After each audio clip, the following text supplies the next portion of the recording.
Combing your hair with your hand gives me feelings I don't understand. Combing your hair with your hand gives me feelings I don't understand. You do this thing when you're biting your lip, it's driving me crazy just looking at it. You know me better than I know myself. I don't wanna live in a world without you.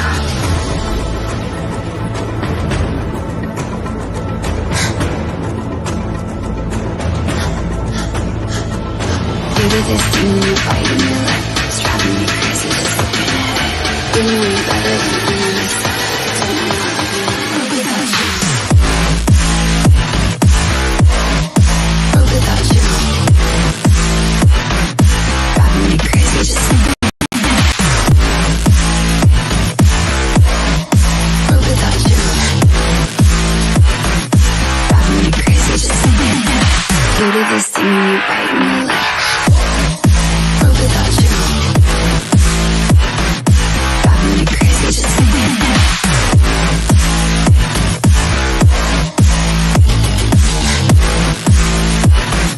Driving me crazy just looking at it.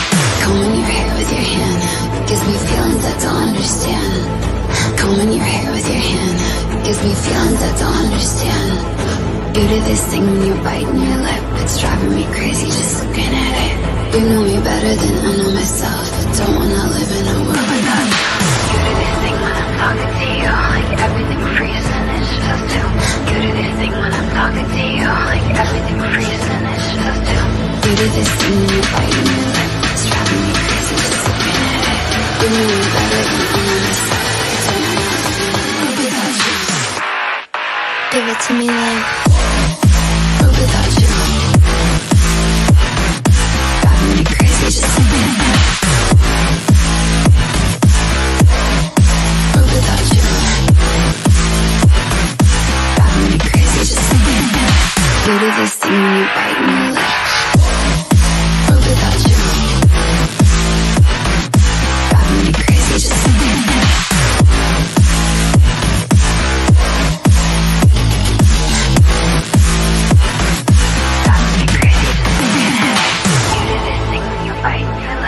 Driving me crazy just looking at it.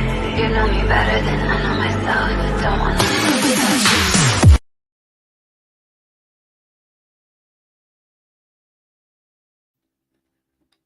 Afternoon, people. Hope everyone is good. Weather down this end, pretty crap as usual. Wanted to do plenty of stuff outside, but I'm not taking the risk to go out the front and jet wash that drive when chances are it's going to piss down with rain. So I thought, you know what? I've seen enough of other people do their opinions on it about a few things. I thought I'd just do mine. I put the name on here, Civil War, for a reason. I mean, it's something Spurs have been in for a really long time. Some people don't see it. Some people don't think it. Again, each their own. But this club, compared to any other club on this planet that I know of, if someone can tell me different, please do otherwise. It's literally like a civil war. Literally like old school America, north v south. I mean, I got warned about a few things from a few people when I first started doing my YouTube. I mean, as all it is a bit of fun to me. I love a debate about football. Don't mind an argument either. It's all fun and games. But to me, it's just about football at the end of the day. We can go and have a beer after if you want. No love lost to me. But, wow. Talk about getting personal. Is it the fact that just some people just take this for now? I understand football is very tribal, close to the heart. I mean, it's one of the few things you can get 300-400 people, 200, depending what pub you go to, where a high majority of them all support different clubs and would usually be at each other's throat, all standing next to each other, basically arms on each other, singing the national anthem and all cheering for that one team. And for most people, that would be England. For other people, it'd be their countries, whatever. And then at the end, if it all goes tits up, then that's when you see the chairs, glasses, and everything else go everywhere. That's just London pubs for you in general, really. But why some of this shit has to get so personal? Why some of this shit has to go at each other's throats so bad? All because a lot of us have got different opinions. I must admit, it goes over my head a bit. Like I say, to me, I just want to come on here and talk about football. It can be quite depressing at times talking about Spurs all the time. That's why sometimes I give it a miss for a couple of days, because you just don't want to go and keep repeating the same crap over and over again, because we all know we're in the same shit. Whereas a lot of people, they have their positive, others have their negative, and then you've got the in-betweeners, and then you've got the other side. How many different stages of Spurs fans are there? How many different types? It's definitely more than any other club. We are definitely more split and divided than any other club I can seriously think of. Again, anyone else comes up with a different idea, please do tell me. And it is basically a civil war. And this one, I think everybody knows my opinion on things. I am purely Levy out. As a businessman, this man, and this isn't going to be solely about Levy, I'm just giving my opinion on this civil war thing first. As a businessman, nobody can fault this fella in any way. He has made Spurs from a small mid-table London club to a worldwide club that we are ranked something like 6th or 7th in the world on size of club, which is all bollocks on its own, really. But I'll get to that one in a minute. We are in the top 10 biggest clubs on this planet. And Levy is the one to thank for that. Like him or not, you've got to give credit where credit is due at the end of the day. When you're good, you're good. You're bad, you're bad. And in that aspect, he's been good. He's been excellent. He has been, in that aspect, I mean, it makes me feel physically sick saying it. For sizing our club up to one of the top 10 biggest clubs in the world, most richest club in London, so it says, we've got one of the best chairmen on the planet, if not the best. I mean, going to Real Madrid and keeping them big, they've already got the name there. I mean, Man U, still massive. They've got the name there, same as Liverpool, same as others, same as Juventus, same as Inter Milan. The list can go on, Bayern Munich. But he has somehow managed to squeeze us into being a top 10 club. That's good. Fair play to the man. I'll take my hands off to him there. Right, well done. I'll even give him a Blue Peter badge for that one. I mean, I can't see many out there that would have had the capability of bringing such a average club, which was what we were, to the standards of what we now fans expect. But that is what has come part of the package that I think a few people don't realise. I mean, a few times lately, what is it? I've been called entitled, an entitled Spurs fans. Too fucking right, I'm entitled. Because Levy has put us in that position where we are now a worldwide club. I mean, on the other aspect of it, which I'll say is the biggest fake ever, because we're purely there because of money. And that is it. If anything, when we go to the other side of Levy, on the football side, he has made us probably the most underachieving club on this planet. Again, another one comes up with a different one. Do tell me. Coming up 25 years and one trophy. We never, ever were a league team. We never were. We challenged for it now and again. We've won it once or twice, but we was always a cup team. At least once or twice in every decade, you would see Spurs win a cup. And that's all we ever were. So I don't really expect much different.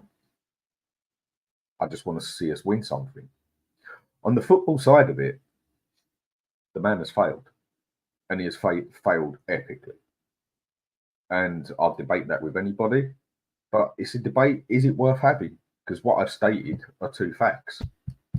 as a business, the size of the club, he's made us phenomenal. And he has succeeded. But on the football side of the club, the man has failed in a big way. In this way, we have probably one of the worst chairmen on the planet. Makes no contact with the fans, keeps himself to himself. Maybe it's personal reasons, whatever. At the end of the day, I couldn't care less. He could at least put a bit more effort into making contact with the fans. And he, like we see, he's just very money orientated on making us a bigger club. Or is it a bigger business? Yes, it's a bigger business he makes us.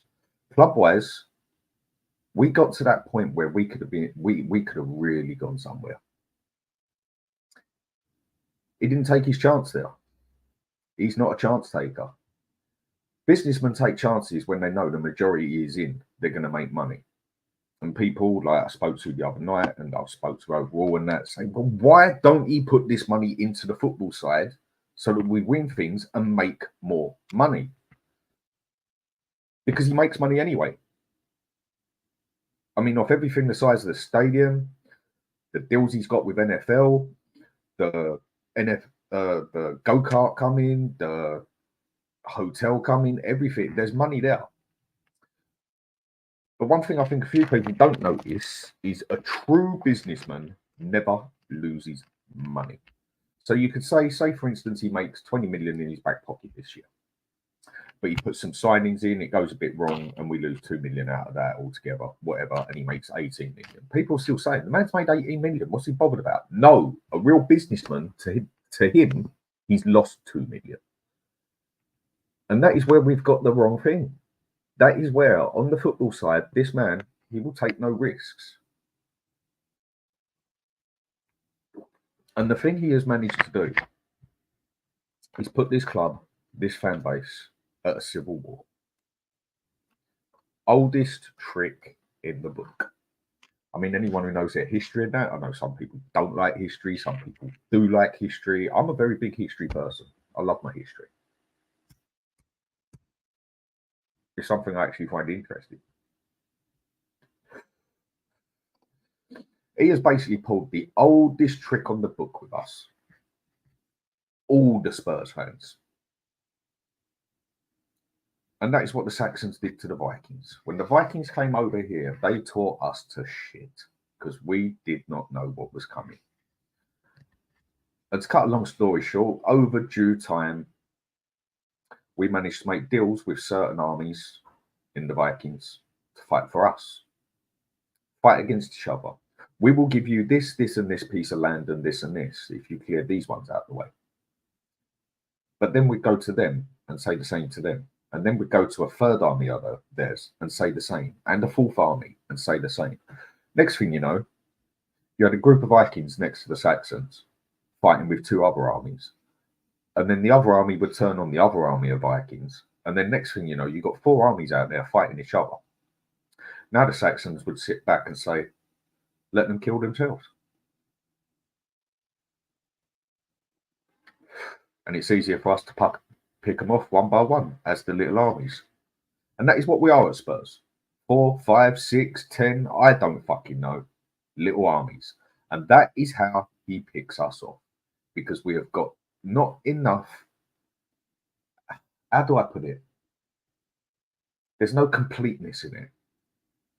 In this Spurs fan base. It is so split that there's just nothing to join together to actually fight for what we want at Spurs. And that is a bit of success. Just a little bit. But we're so split up, we're so divided that we just can't work together. And when you can't work together, it makes you easy. Easy, easy, easy. And the only time that man has ever started sweating was at the end of, I say last season, where he actually sat there and he looked a bit awkward. I don't think he was as bothered as people say.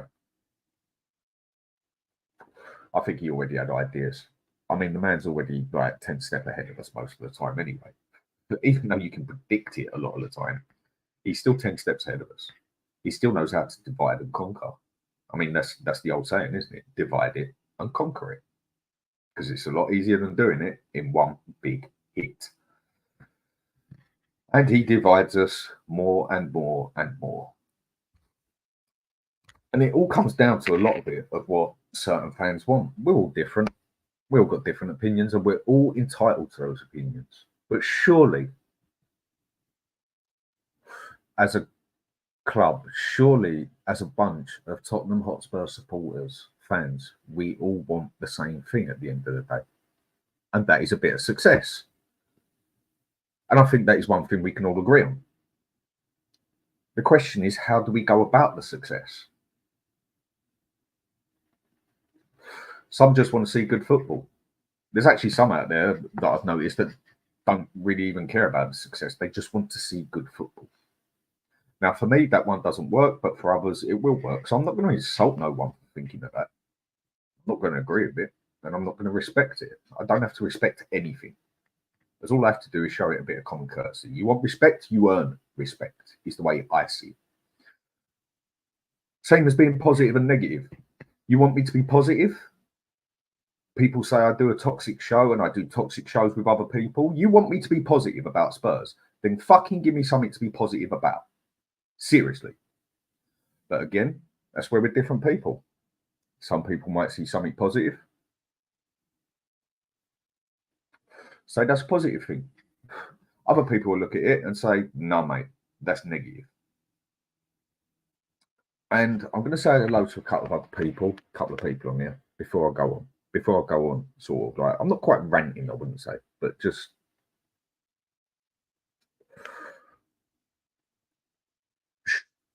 I can't even say shocked. But look, I'm going to put this blatantly on here. Some of this shit I have seen going on. I was a very lucky person. When I first did my first show with Saba, and then bounced on and off a couple of other shows, got in with doing HotspurHood with Tom. Great fella, always good to speak to you. Spoke to you the other day. It was great to see you on Still Show the other day. Top fella who got this channel all up and running. He had enough of it all. Asked me if I wanted to carry it on. I said, you know what? Go for it. But I got a lot of warnings off of people. I was almost ready for a lot of what I see go on behind the lines. Where some people who just start doing this fresh, it hits them on the head like a hammer, basically, because they're like, fuck, I did not expect this crap. I did. But that was purely because of certain people who warned me. And you listen, you watch, you learn. And this whole YouTube thing, Spurs on Twitter, X, whatever you want to call it, I'm going to call it straight. Some of it, not all of it, some of it. I mean, even my daughter watches some of this sometimes just for the sheer fact that I'm on it. And obviously my wife and that. And I think they gave me the best way to describe this. It is like a secondary school, girls' secondary school. It is bitchy. It is nasty. It is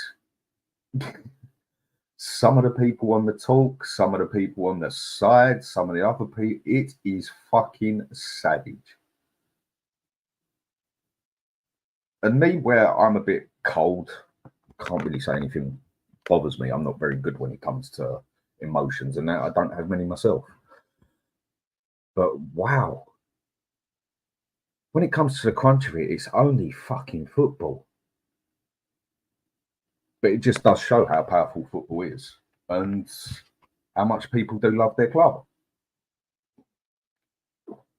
Yet at the point, they're willing to try and destroy people purely because they have a fucking different opinion. There's so much of it that goes on. And what goes on behind the lines on here, I bet you a few people down the side here would actually be shocked and think, why do you bother? I do this because I enjoy it. I do this because I enjoy talking about football, because I enjoy debating about football, because I enjoy a good argument about football, whatever else. But I've got that saying, what happens on the pitch stays on the pitch. When I used to play football, I was never great, but one thing I was always good at was getting stuck into a game. Used to love it. You know what? Person's got the ball, he's going past you, take the ball out, take the person out if he's going to go past you. That was 20 odd years ago. You don't do football like that anymore. And then, yeah, next thing you know, you're sitting on your back with a busted ankle because the fella's just gone and done the same to you. You're like, all right, mate, fair play. I'm coming for you next. And it would go on like that. And then you'd even have a punch up on the pitch. Again, this is all Sunday league crap. But then what would happen is you leave the pitch. And a lot of the time, there was always a close pub. You go out and have a beer with a couple of the fellas. One of them pull you over, like, you bastard, you've done my ankle good and proper. And it'd be like, yeah, look what you've done to me knee, mate. It'd be like, yeah, do you know what? Fair play. Take hands. And you'd have a pint together. And then just have a debate about the football team you support. But no, on here, it is civil war with Spurs fans. We are literally at a point where people just want to destroy people because of a different fucking opinion. That's my rant with that one. But yeah, I think civil war is the perfect way to say it at the moment. So, going to say hello to a few people. Daryl Denton, look away, look away, look away. Dixieland. I wish I was in Dixie. Hooray, hooray. In Dixieland. I'll take my stand to live and die in Dixie. Away, away, away, down south in Dixie. Mate, it is just that crazy. And Eugene, big up to you, mate. Hi, everyone. Yeah, and you said here, sorry, can't be able to join, guys. That's out with the missus. That is something I'm meant to be doing in about an hour, but we shall see. And Bertie Hotspur, big up, everyone. Smash the like and subscribe. We want Tottenham glory days back. Levy out. Werner out. Shareholders, fans, and everything. Yep, I agree, mate. Tony, pardon me, always on here, mate. Always good to see you. Always have a solid opinion. Do appreciate it. Day you ever want to come on here and chat, mate, do say. I'm more than happy to send you a link on here. Same as anyone else. Mark Cousins, big up to you too, mate. And Ryan, big up Dan and chat. I don't think we're going to have any chat on here unless someone says they want to come on. And do you know what? On this civil war thing and the way it goes on here, I wouldn't mind if someone will come and have an opinion. I'll put a link on here because I've got that little bit of spare time at the minute. There's a link. Anybody want to come on, as long as you show your face and that, come on, say what you think about it, on how bad this is. All right, Lily White, hope you're doing good, mate. Afternoon, Dan and chat. Wayne, good afternoon, Dan. Good afternoon to you too. Just Girl Love Spurs. Kate, afternoon, Dan. Hope you're well. I'm as well as I'm going to be, Kate. I think it's the same thing we can all say on this one. I can't vouch for everyone, but I think I can vouch for most on here. My saying on here now is same Spurs, different day. Hopefully one day that'll change. Audio, afternoon, Dan and chat. Afternoon to you, mate. R709, big up to you as well, mate. Dixon 20, afternoon, Dan, everyone. Afternoon to you too. Tommy G, hey, Dan, you all right, mate? Hope you're doing good. Sue Smith, if Dan was more laid back, he'd be vertical. Love it. You know what? You say that. It's only ever since I met my wife that I've become laid back. Before then, I was just one of the fiery, stupid ones with just had a problem with the world. Had a chip on my shoulder. The world owed me something. Yeah, she taught me one thing: the world owes you fuck all, and you got to get on with it sometimes. I'm now at that point where it's just people can say what they want to me, and it really doesn't tickle me in the slightest. Tony, too many in our fan base are happy with bang average players and mediocrity, and that is a big problem. It's all about winning. Exactly. And that is what you are meant to do in any sport. Win. You've got to want to win. Now, with certain teams and everything, I get it. It's just not going to happen. But now and again it does. Now and again they squeeze their way in there and they get something. But at Spurs, we just never seem to want to win anything. Top four is always good enough. And that's going back to Levy and everything with the money. It starts at the top, like we said. And this club is not a winning club. It doesn't have a winning mentality. It doesn't have a winning fan base. It sort of contradicts what I just said earlier of like, we all want to win something. Like, yeah, we all want success. But then there's the other side of it, like I said, where some just want to see the good football and they're happy with it. Someone who can come on here and tell me they want Spurs to be winners. They want us to fucking win things.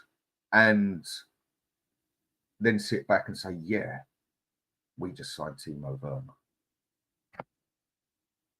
Sorry, mate. I personally don't see a winning mentality in you. Call it opinion. Personally, I call that a fact. But it's a strong opinion, let's put it that way.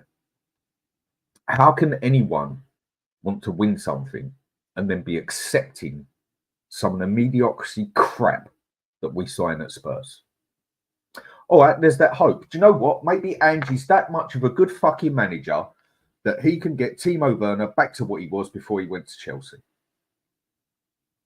I say manager, coach, because that's pretty much what they are these days. No such things as managers anymore, really. Maybe he is. Maybe he thinks he can. Is he really that naive that he really thinks he can? Or is he that sure of himself that he knows he can? Well, mate, you got a job and a half on you. Let's see. And then other people say the thing with Timo Werner, he's just a sub. Calm down. I don't want just subs. I mean, the one who hammered this into me, you can thank Alex for this one, Mr. Box Office, because it was a phrase I always used. We need our backup players as well. God, the amount of times he jumped down my neck for that one and everyone else who said it. And do you know what? I think he's got everyone preaching his opinion, well, fact to it now of no, we don't want fucking backup at Spurs. We want players that are going to either walk into that team or be as good as the player on there to take that place if needed. I suppose we did get that with Timo Werner in a way, didn't we? Because we've got no one on the bloody left who can do it anyway. Unless we go and get that striker, which there's a few words going about with a few strikers. I mean, I always write my stuff down before I come here, a few things, because my memory is shot to shit at the best of times. And how people can be happy with things like that, but still want to win. Happy with players like Brennan Johnson, who I think he can get better. He had his moments last season, but you only ever saw him for 5 minutes here or there when he done something. But as a winning club, surely you've got to want better than that. But each their own. Maybe some people think it's easier to win things than it is. We've got to look higher. We've got to want more. We've got to want better. And all this entitled crap of, oh, what, you're entitled because you think that Timo Werner ain't good enough. Too right, I'm fucking entitled. When I've now got an excellent chairman, like I said at the start on the business side, he brings us up to one of the top 7 richest clubs in the world, biggest clubs in the world, and still wins nothing. You expect more. When you're paying for the biggest and when you're paying that price, you expect something. And yeah, we've got every right to expect at Spurs because we paid the most money out there. So yeah, too right, I expect us to win something or at least take it like Arsenal did to that last game. Get to cup finals regular. Not saying we've never been to none, but we haven't won anything again. Champions League, brilliant, excellent. But we still won nothing. And there's all that ever get talked about is Liverpool won it. Who did they play? Oh, Tottenham. Yeah, but Liverpool still won it and he scored and they said, what does second place get you? Nothing. Well, what does runner-up get you? Nothing. You know, it gets, well done, mate. Well done. Good effort. Good fucking effort. Yeah, but that's all you get out. Tom, what you saying here? Yeah, mate, it was something they didn't know. Look, what happened on that one the other night? I'm not one to talk about other people on there, but one thing I can guarantee anyone on there, anything I say on here, I will say to your face, and if you want, I'll meet down the pub and say it to your face. It's neither here nor there to me. It was a bit of a banter, basically, and Sean basically made a little dig that I wear my sunglasses at 12 o'clock at night. So I replied, like, well, nice try, mate, but they're not actually sunglasses. They're tinted photographic glasses where I think that's what the phrase is. I can't remember the exact phrase. Where I've got my epilepsy and looking at a screen bright with a 60 hertz flickering, and that really does me no favors. Could damage me on here or when I come off. Sean didn't know that. I like to believe that. And I don't think he would have been stupid enough to make a comment like that. So on this one, Sean, if you are watching, mate, which I probably doubt you are, but I'm sure someone will tell you, I don't believe he knew it. So anyone who's going to have a dig at him for making that what some would say was a sly dig at me, no. I honestly don't think he knew, and it was just a piss ball about comment sort of thing. And then when I put the message on there and he see what he was there for, he shut up, basically. He didn't make no dig after it, and Henry didn't say anything to do with it anyway. That's not defending anyone. That's just saying how I see it. If I thought he would have said it on purpose, I wouldn't have spoke about it on here, whatever, and that, I'd give him a comment. I'd speak to him myself. But that one, mate, seriously, it was something he didn't know. It was a comment he made, and he basically put his foot in it a little bit, and I thought it just went brilliant when someone said, like, just drop the mic, and Henry sort of like, drop the mic. So that one, people, I wouldn't worry about it. It was a comment, and he didn't actually know. So on that one, that weren't Sean's fault. Right. Ryan, this fan base loves to get personal and prove to be the better fan. Yes, it does. So on what you're saying there, my mother had a stroke, had epilepsy, bro, forget about it. Like I said to you, mate, I hope your mother's all right and everything. It's a thing that a lot of people don't understand. But again, he didn't know. Because again, I don't think he is that thick that he would sort of come out with a dig like that with what could be repercussions. So no, again, I'm going to defend Sean on that one. He didn't know, mate. So I wouldn't worry about it because I don't. And even if he had known and meant it, it still wouldn't bother me in the slightest, which I don't think he did. So anyway, Super Tottenham TV, big up Dan, big up to you too, mate. Sue Smith, seriously, it's disgusting. Some of the things I've heard and read in the last few days. It is, isn't it? It is shocking. It is like a bitchy little girls' school out here. The reason I say girls' schools is because from what I know of, like from what my daughter tells me over the years and other people I grow, girls are a lot more savage than boys when it comes to stuff like that. They are ferocious. Boys are just have their punch up and that's that. Girls get the claws out. I mean, Wolverine eat your heart out sort of thing. But it is like that. Our fans are tribal at each other, but never against the border shit leading this football club, Tottenham Hotspur. Mate, you're right. That's basically what I was saying. Levy has got it into such a way that it is so divided that we all fight each other and we don't fight for what we really want. And he just sits there like that. Piece of piss, mate. Piece of piss. Easy. If it goes that wrong, you might get two of them team up together. Like two of the ones with different opinions. Like I said, how many different sides of Spurs supporters have we got? What, 4, 5, 8, 10? I don't fucking know. But even if you get two of them together and you go up there for a protest, you're still not going to get that many up there. You got the ones who will always go for the protest, who will speak their piece, whatever else. You got ones who give it all their thing everywhere, but won't go to things like that for certain reasons. Some of them can't handle stuff like that, so you can't blame them. Others just want to be talk, and others just don't see the point of it. In a way, you can justify all of it, but then in other ways, be happy with what you've got. But yeah, he goes and gets two little armies together, standing there. It's still nowhere near enough because the 3-4 other armies are still standing there at war with the 2 armies there. And if anything, the other 3 armies are still at war with each other anyway. We are a laughing stock as a fan base in that aspect. Even when it comes down to it, Man U, because they didn't like the bloody shirts, 10,000 of them turn up. 10,000. Yeah. 10K. All stood together. And they got what they wanted. Even the Arsenal fans did it. But then their owners, you can't complain with them. Their owners, they've definitely got, they want to progress. They want to do something. And they keep contact with the fans. That one on Levy again. Sorry, I need my coffee.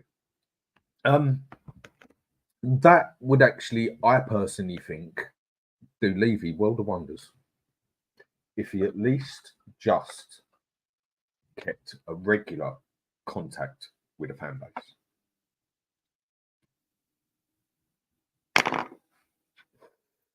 I'm not saying anyone would like him more, anyone would like him less, anyone would like anything, whatever, but at least keep a contact with us. At least tell us what is going on, what the plans are at the club, what you're looking at doing with this manager. Basically tell us, I don't care that you don't like this manager. We're going to stick by him. This is where I'm going to go by what Alex says. Again, Alex, mate, you're right. You are. First time I ever come on it. Alex said a lot of things and a lot of people went to town on him for it. Yeah, it only turns up, I'd say 75% of what he said was fucking right. It happened. It was almost comical. He can almost lay back with a smug little look on his face now and say, I told you so. Fair play. But if I agree with what he says, there's certain things I've got to see at this club to take it serious. Three big transfers. They haven't got to be worldwide. We're not going to get that sort of one, but 3 solid transfers. Start getting rid of that deadwood. Use some of the youth if we have to. Okay, have a mediocre season, but go for those trophies. You know what? Next season, I'm not particularly bothered if we don't go for the league. You know what? Fuck the league. Just finish in the top 6, 7, 8 anyway, yeah? I would rather, me as a person, he goes for them trophies. Go for that League Cup. Don't go and make 9 bloody transfers. Like swap 9 players over before the game. That has got to be one of the most stupid things I've seen a manager do. Oh, he was just testing his players. Yeah, well, nice one, mate. That's all I'll say with that one. Go for that FA Cup. This one, you can forgive him on the FA Cup side of it. It was Man City. Yes, we were shit in it, but it's Man City. You go out to Man City, you go out to Man City. It's just...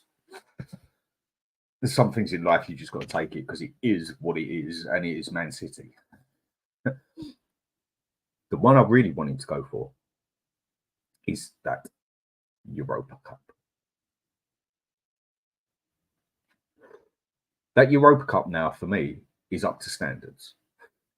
Over the past, how many years, whatever, it has not been up to standards. It's always been a bit of a Mickey Mouse club, this and that, everything else. Cup. Wasn't as big as the UEFA Cup used to be. No, they were never as big as the Champions Cup or the Champions League, whatever, and that. It was always the next step down. We all know that. But it is now big enough to want to win it. And if you win it, you also get Champions League. Now, with Roma not being in it anymore either, that's 6 Italian teams in the Champions League. 5 German, I think. Is it 5 German teams in there? 4 or 5. I mean, I'm very behind on the chat as well. I mean, 4 or 5. 4 English teams in it. You French in there. That Europa Cup, with the teams I've seen in it, I'd have to go through it again to acknowledge it properly. But from the basic I saw of it, we are more than capable of winning that. Even with the squad we got, as long as we get another at least 2 solid signings in, 3 I would prefer, we can go for that and we can win that. that Europa League, Europa Cup, whatever it is.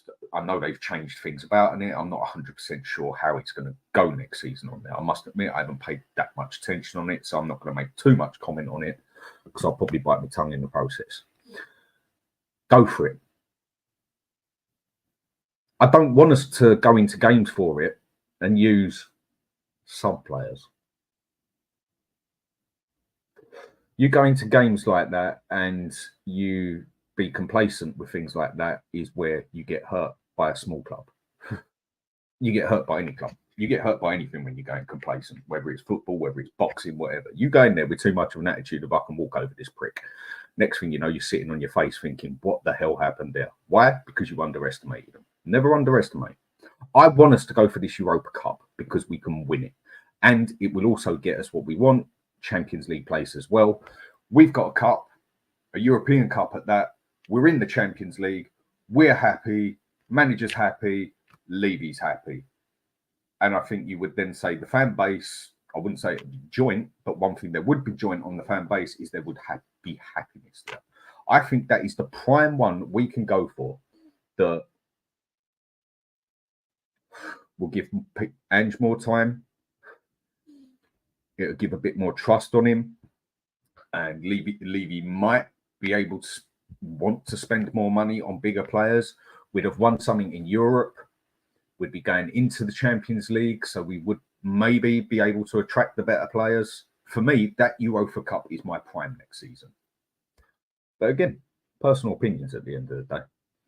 And Stefan Henry has been, leave that off here, people. I honestly couldn't care less about other people and their channels, whatever. It's honestly neither here or there to me. Each their own at the end of the day.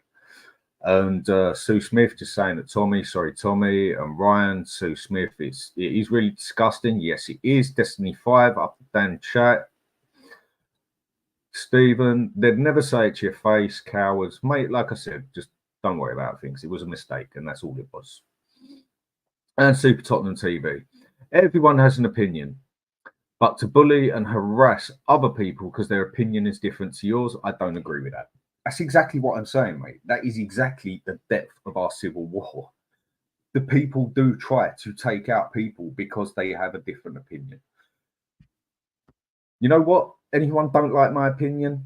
If I'm making you ill because I'm toxic or whatever else, and people don't like what I say on my page, and it's so channel, whatever you want me to call it, and it's so negative, and it's so this, and it makes you ill watching it, and it makes other people this, and it makes you. Do you know what? Fuck off. Go watch another channel then.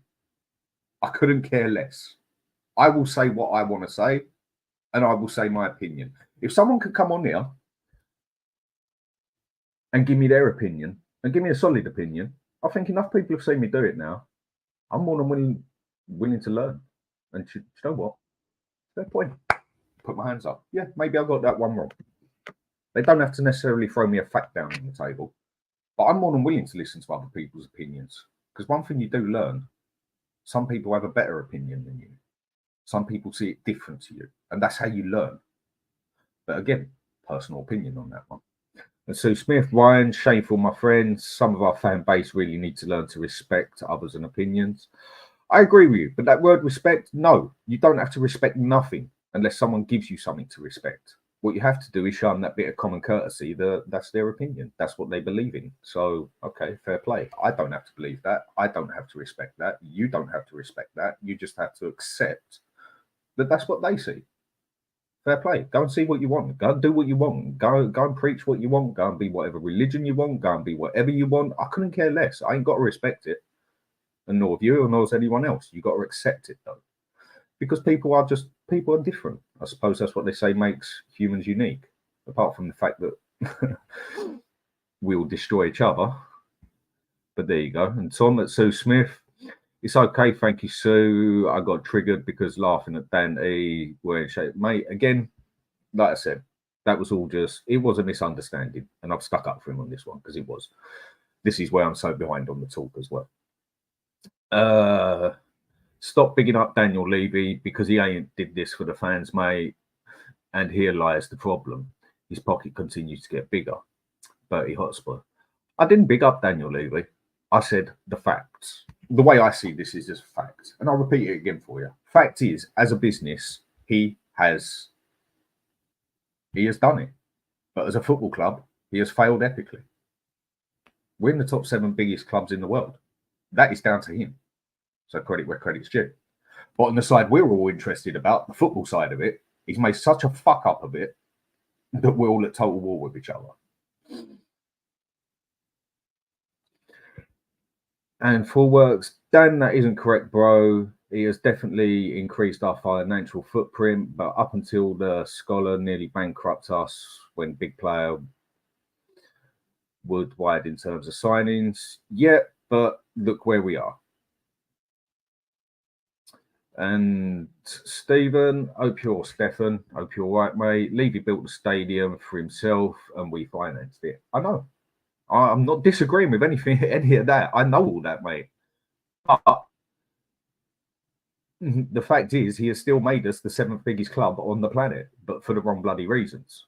And doesn't seem to ever want to do anything about the football side of making us bigger. This is the point I'm getting at. You've got to look at this from both sides. You can't just slate the person for the bad he's done when there is actually good he's done as well. And people know I despise this fella with a passion. But at the end of the day, you do have to give credit where credit's due. If you're going to sit there and slate someone, you've also got to give them the credit where it's due. And I'll repeat it again.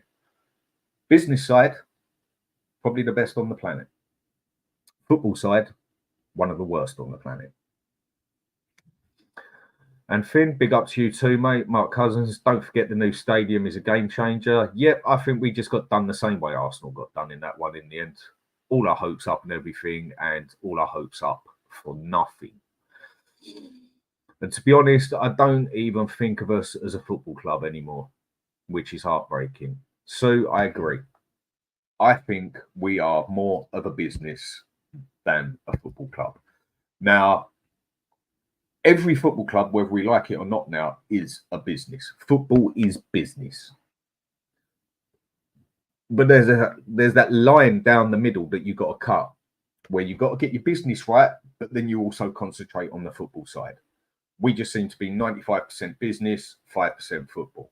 And the other problem we got now at Spurs is the fact of the way I see it from stuff I've seen, and that people might hold me to ransom here and say it's wrong. Well, then show me that I'm wrong. Is our main income isn't even the football side anymore. Football side isn't our main part of business anymore because we've got so much money through that stadium coming in when it's got nothing to do with football. The football isn't even our main income on it anymore. And that makes it a big problem. And Brian, Tommy, Sean, yeah, I'll leave you with that one. Clement, big up everyone, big up to you too. Ben Foster, afternoon, Dan, afternoon to you too, mate. 3SS Sports Picks, big up, Dan, big up to you too, mate. Clement, it's not his way of making money. No, it's not. If what I think you're saying. And Tony, Levy is a see you next Tuesday. I don't know, maybe he prefers Thursday, but he's definitely one of them and couldn't care less about sporting results. No, he couldn't. Stephen Thomas, hope I'm wrong, but Werner will only be signing up because he covers all 3 positions. Yes. Look, going on to that Werner thing again, seeing as what you said there, and there's a few people who mention it. Ange was one of the ones who said that one of our biggest problems was up front. Weren't clinical enough, whatever else. One of our biggest problems is up front. So what do you do with a problem? You fix it. That is why people talk about negative stuff. Because if you don't talk about the negative stuff and the problems and just try and stick them under the pillar, just like life in general, it ain't going nowhere. And if anything, that problem grows. You got to fix it. So there's a problem up front. We need to fix that problem and get better up there. So he goes and re-signs one of the fucking problems. That is where, for me,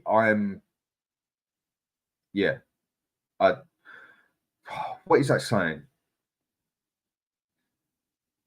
I'm just trying to think of it.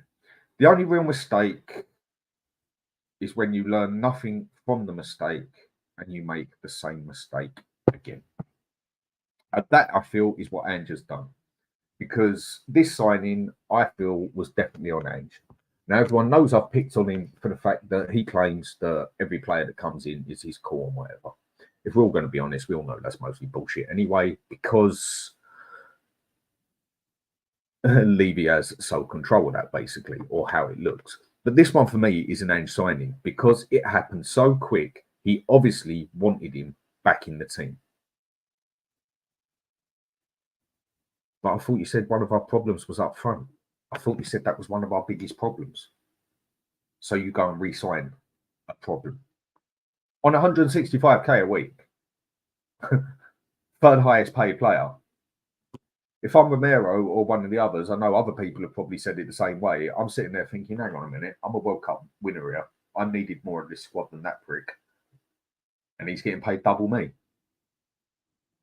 I'll get my agent up that. Do you know what? Stuff the agent. I'm going knocking on that door myself. Wait, I want more money. If he's getting paid 165 for the bang average player he is, I want 200k a week. Could you really blame players if they went and done that? I wouldn't. I wouldn't blame them at all. And Ben Foster is saying here, that picture of Michelle Pfeiffer behind you always distracts me. Oh, yeah, fair enough. And John Fitzpatrick, Levy is the only reason we aren't in a position to win titles. We now have the stadium. There's no excuse. Levy in, Nick out. I totally agree, mate. I totally agree. That's what I'm saying. He's got us to a point where we could be something massive. But he doesn't want to take that extra step. He doesn't want to take that extra risk, even if you might call it. He just does. He is out and out business. He does not want to lose a penny. He is not willing to give up a penny, basically, for it. And yeah, and that is basically that. Just a quick one on here. Ching Chang, well, afternoon to you, mate. Said it 5 months ago. You are still the sanest Spurs fan. I don't know about saying this, mate. I think we're all a bit insane to be a Spurs fan, but thanks a lot, mate. That's much appreciated. Go back onto here, and what was good? See, I've just totally lost myself on this one now, basically. And there we are, just harmless potato. Hello all, hello to you too, mate. Super Tottenham TV. Levy is a canvasser, a clever businessman, salesman, who will sell you the world in order to sell tickets and not deliver it. Yeah, and that is what he is extremely good at. And Kate just saying hello to Potato. And Colin Turner, what are you saying here? Everyone is entitled to their opinion. You don't have to agree with anyone or everyone, but show respect to each other. Like I said, I agree, except with the respect. For me, respect, you got to earn respect, but you got to show the common courtesy to accept, not respect, that is their opinion. But that's just the way I look on things. And Ben Foster, the Vikings gave Steven Gerrard his funny accent. Well, either way, something up there. Indian Gooner, how you doing, mate? Dan, what are your thoughts of India and British relationship in history? Mate, I'm not even going to go into that far on that one. That's just totally diverting it from the football side of it. But there's always history to everything, mate. And I know a little bit of the history. All right, Malcolm Taylor, what a well-rounded argument. Fair enough. Yeah, I like to try and look on things from both sides, even if it's a side you don't agree with. Because if you're just so set on one side, there's always 2 or 3 sides to a story, sometimes 4 or 5 sides to a story. That's just it. It's called imperialism, Dan. Yeah, it may well be. And Finn Rickwood, big up. Kate. Daniel Sanover, big up. One love. Coys, saying to you too. Kate. Hey, Finn. Daniel, just going through, just trying to catch up on the chats now because I am. That is one thing I definitely noticed about doing this. I used to wonder why some people end up like it's 12:59 and I'm on comments from 12:19. I used to say, how do you get that far behind on it? Yeah, that's how you do it. It's not as easy as some people think. I definitely learned that one the hard way. Right, what are you saying there, KSP? Your thoughts on Chelsea parting with Poch? Would you have him back? No. Now, the ideal thing, and I think the way everyone would love it, you know what? Ange screws it up good and proper. We bring back in Poch because it does seem like a very Levy thing to do. Do you know what? Things going tits up. Shit, how do I win the fans again? Poch, come over here, mate. There you go. Half the fan base won over again already. Same as it being I think we're more toxic than we were the season before now.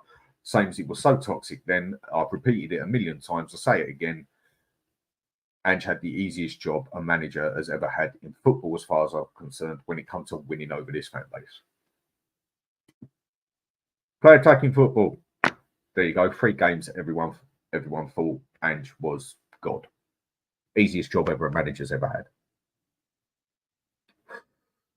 Purely on that side. Now, with having Poch back, no.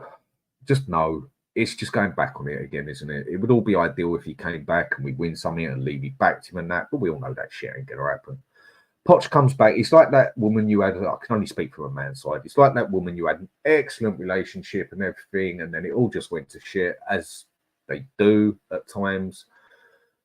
She went and got with someone else. You went and got with someone else. You all went round the block a few times, and then you go back to your ex. No.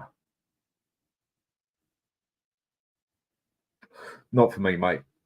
He's had his hands in too many pies now. I think that's the way I can say it.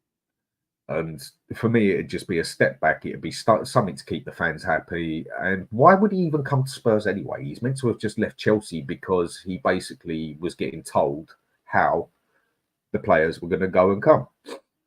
And he had no say in the matter. That's from what I read. So he walked. So why the hell would you come Spurs? All right, bit of old school loving it, whatever else and that. But why the hell would you come back to Spurs? That's my answer for that one. It sort of contradicts itself in its own way. It sort of just contradicts the whole thing of why he would do it. And Super Tottenham TV, actions speak louder than words. Exactly, mate. Yes, they do. I need to see actions at this club before I start having any positive in this club. And Timo Werner is not a good action to make me positive. Maybe for some people it is. Like I said, we're all divided on that one. For me, it ain't. Sure as hell it ain't. And Aaron, divide and conquer. That's what it's called. Yep. And Tom, divide and conquer. Yep, that's exactly still on that bit. And Colin, what you're saying here, the modern game is business, whether we like it or not. Money generated by the clubs needs to be, I ain't even going to try and pronounce the word, spent on the team. Without the team and the fans, there is no club. Well, that's the difference at Spurs, mate. That is the difference at Spurs. Take away all the season ticket holders, everything and that, they'd still fill that bloody stadium up with tourists. They're in London. They can do that.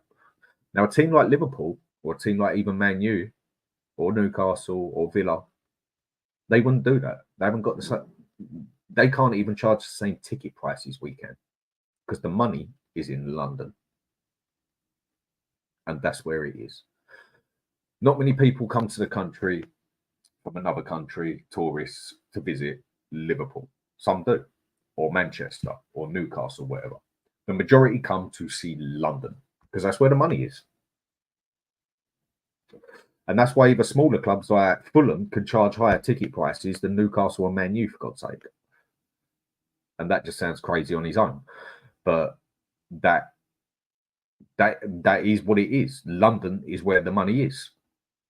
And Robert Davis, what he's saying, Arsenal fans are the same, not just Spurs. I get what you're saying, but they're not as divided as we are. No chance. Not a chance in hell. If you could say with them, they're divided in 3 ways. If us, we're divided in 6 or 7. I don't think they're as bad as us. In some ways, they're worse, but it's nothing to do with the divided bit. They are not as divided and split as we are. No other club I know is divided and split as we are. And one of the main things that we always go on about, and I'm one of the guiltiest of it as well, at Spurs, which other clubs don't really go on about, fans, I haven't seen them, is money. A lot of supporters at other clubs don't give a shit about how much the money is. Like, oh no, that player's 45 million, he's not worth that, whatever, and that it affects their money. They turn around and say, well, it's the club spending the money, what do I care? They're more about just whether the player's good or not how much he costs. Whereas we go over our head on costs and how good the player is and everything, like it's almost our money getting taken. Okay, you could say it is we put the money into it, whatever else with the tickets and that. But at the end of the day, it's the club spending the money. If the club wants to spend 100 million on him, as long as he's a good fucking player, I couldn't care less. Go and spend 200 million on him. As long as he turns out good, I don't care. But other people seem to really care about that sort of stuff. Just harmless potato. It's not just about the wages Levy gets or his bonus. It's the value of the shares in INIC. Yep, and the paper he's made 2 billion over the last 25 years. Yeah, and anyone to buy Spurs now, he's going to be paying 6 billion at least. In some ways, we are probably the most expensive club in England to buy because we have the most to offer, not just on the football side. It's what comes out of off the football side as well. That income, that stadium, the Travis Scott's concerts that we've just sorted out, the Anthony Joshua fights on there, the NFL deals, the go-karting, everything. It all goes on. This isn't just the football side. You can make more money out of us than you can pretty much any other club, not just through the football side. And Tommy at the HotspurHood, brilliant ancient history and I'm going to try and pronounce it. Danny, I love studying antiques and ancient civilians, especially kings and generals, more Vikings, add Saxons, analogues, please. Yes, mate, I love my history as well. And KSP, winner's mentality, which we don't have. Doesn't matter how you win. Totally agree with what you're saying there. I don't care whether we play boring football, good football, electric football, counter-attack football, possessive football. Just win that fucking game and cup. That's all I see it as. Yes, at times it can be boring to watch. But I bet you there's not many out there. Will be some out there because of our divided fan base on what they want. There still will be some out there. We'll win the season. Like we win the league, there'll still be some out there that say, yeah, but the football was shit. I didn't like it. I don't care that we won the season. The football was shit. That's where it just sort of goes over my head. But I can get, we want to watch good football. Is this Ange football good football? I beg to differ on a lot of things. You remember for silverware not being second. That's exactly what I was saying, mate. Colin, all clubs have similar base fickle and non-fickle. No, I wouldn't even say it's similar, mate. I'd say all clubs, they have their slightly split fan bases, but nothing to the extent that we do. You finished above Chelsea, that's positive. Is it really? Now, this is where I'm going to sound negative as we could have easily got fourth place if Ange wouldn't have been so stubborn, because Villa weren't nothing special. Man U was absolutely crap this year, and they still got a fucking FA Cup. Chelsea was just totally shit until they started progressing at the end of the season. We was lucky we had our good start of the season. And Newcastle, injuries, whatever else. If those teams would have been on form, you would have seen us in 8th place again. But hey, that's just negative. I try and be realistic. That's how I see what could have happened. But we did finish 5th, and we can try and progress from there. And Sue, what you saying there? Dan, 100%. Yeah, thanks. And Frank, it's been some weeks. Hi, Dan. Good to see you and everyone in the chat. Missed the community. Thanks, mate. Appreciate it. Sue Smith at Kate. Ditto, my love. God, that's a word I haven't known for a while. Ditto. What program? I'm trying to think what film was that from. Oh, yeah, Ghost, wasn't it? If I remember right. Yeah. And Destiny, what you're saying, Sava was easily rattled. He ain't cut. Mate, that's neither here nor there with me. He did his job, and I think he did a very good job at it. Some of the stick that fella got off of here was just bollocks, mate. Totally uncalled for. You know what? While you're on here, give me all the stick you want. I couldn't care less. I'm too cold for stuff like that. That's where I have issues with emotions, if you want to say. Things like it just does not tickle me. But getting it off of here, where you're getting death threats and everything and all that, I can't say much that would bother me personally either. Turn up at my house, we see who's a threat of death. But other people, it does. We're all different. And some people have got families to look after. And some people like to do, like, just because you've got a different opinion on Spurs, a negative or toxic opinion on Spurs. Some people think like, right, I'm going to start taking pictures of your wife and sending you death threats and everything. That's going to tickle most people. So no, I don't think it's that he was cut out for it or whatever way you want to put it. Some of the stick that fella put up with, and big up to you, Sabbath, by the way, seeing as you are the first one that ever had me on the show. He got some unnecessary shit. And I think unnecessary is an understatement of a phrase. It's uncalled for. It all goes back to the divided crap again of just because you got a different opinion, someone is willing to try and wreck your life for it. KSP, Werner is quality, loved him at Chelsea, great work ethic, create space, but a confidence finisher, which is a problem for him. Not even enough consistency in front of goal. Well, mate, I beg to differ on that one. Werner is not quality. Werner, for me, is a poor man's Son. Now, one thing I will give the man, he does get into some very good positions, but for some reason, no one passes the ball to him when he gets into good positions. Is it the other players don't notice him? Or is it that they just don't trust him to get the ball? He's got a sprint on him. He's not bad on the ball when he's running with it. And like you say, he does create spaces. Confidence finisher, I think even if you give that man all the confidence in the world, he'll still put it over the fucking top. He's that poor at finishing and crossing where he might get one drill it across the box right out of every 10, 15, even 20. I have seen that man miss chances which are harder to miss than score on several occasions. If you want to play Ange way, Ange system, you need quality players in that team just to make it work. Because the Premiership for me is too good to play Ange style out and out. This is where I need my man to adapt on certain things.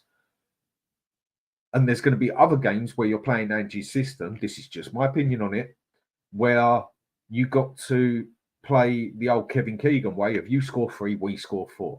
Timo Werner don't do that shit. Johnson don't do that shit. They might have a moment here and there. But really, we're in an FA Cup final and we're 1-0 down. There's 5 minutes left to go. We need that goal come love nor money to get the draw into it to keep it going. You know what? Ange stands forward, subs made. Timo Werner's coming on. Yes, I'm now sitting up. I'm excited. Timo Werner can do this. Can he fuck? That is why I ain't happy with Timo Werner at the team. Not even as a squad player or backup player. First season at Chelsea, he weren't that sad. But ever since then, he has been bang average at best. And people are willing to accept him, which I, again, think is half the problem at this club. Trying to justify it, I just don't get how. But, mate, each their own, if that's your opinion. Like I said, I don't have to respect it, but I just have to accept it. Tony, which other so-called top 6 clubs fans had accepted 24 years of failure and lies from the board? It just wouldn't even get that far, mate, with the other clubs. It wouldn't even happen. Like I said, Man U didn't even like the shirt and 10,000 of them turned up and got the shirt changed. So that one is not going to happen. I mean, look how long Newcastle fought to get that fella out. What was his name? Terrible, remember his names.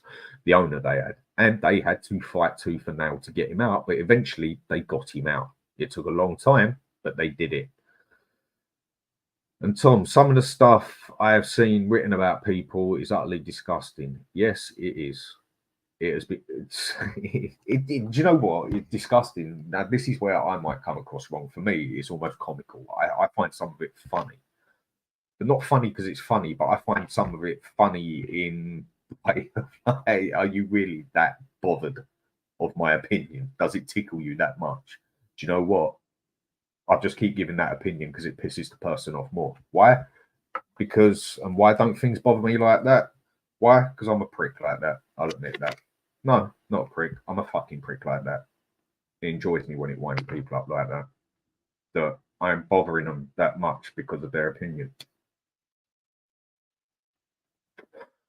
It doesn't show I've got issues in life. It shows they've got issues in life. But mate, I'll make you 100% right on what they said, or on what you're saying. 100% right. Some of it is just, what the fuck?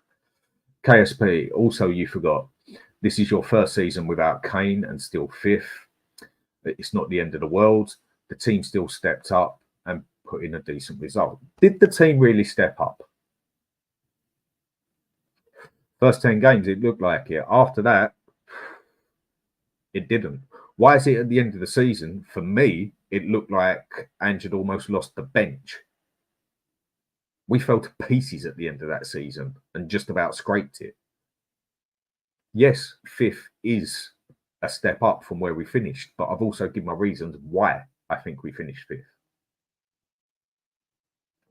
But then we could have also finished fourth if Ange would have made some certain changes in some certain games.